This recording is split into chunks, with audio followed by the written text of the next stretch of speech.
I intend to resign. Canada will soon have a new Prime Minister after more than 9 years of Justin Trudeau's leadership. Who will replace him as the leader of the ruling Liberal Party and as the country's Prime Minister will be decided by party members and announced on March 9th. Reuters Canada Bureau Chief Caroline Stauffer explains how we got here.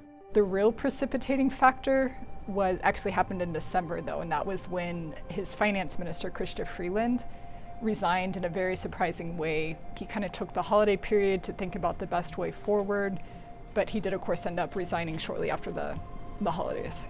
But all indications from our reporting are that he had kind of intended to stay around and try to be the Liberal candidate for the next election.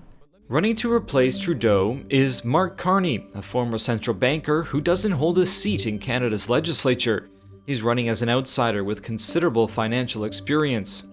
Chrystia Freeland, once Trudeau's closest ally, she led the renegotiation of the North American Free Trade Agreement during US President Donald Trump's first term. The two remaining candidates are former cabinet minister Karina Gould and retired Liberal legislator Frank Baylis. Well, it's going to be a wild ride. Chief data scientist at Nanos Research Nick Nanos says even before the results have been released, rival Conservative Party leader Pierre Poilievre has already taken aim at a perceived frontrunner.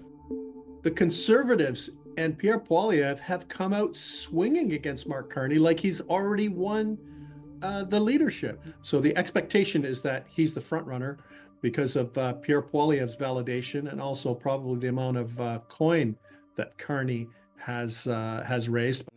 With Trudeau at the helm, polls had indicated the Liberals were certain to lose the next election. It was like the death spiral for the Liberal Party of Canada.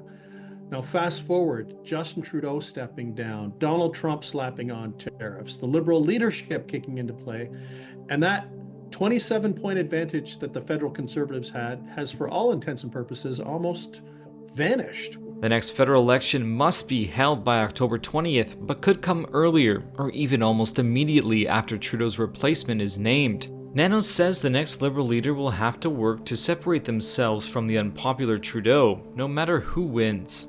But he says Canadian voters may be weighing other factors. For Canadians, they may end up voting for a party that they don't like. They may end up voting for a leader that they don't like, because the fundamental ballot question is not going to be, is it time for change, which is what we thought it was until 6 weeks ago. It is going to be, who can best manage the relationship with Donald Trump?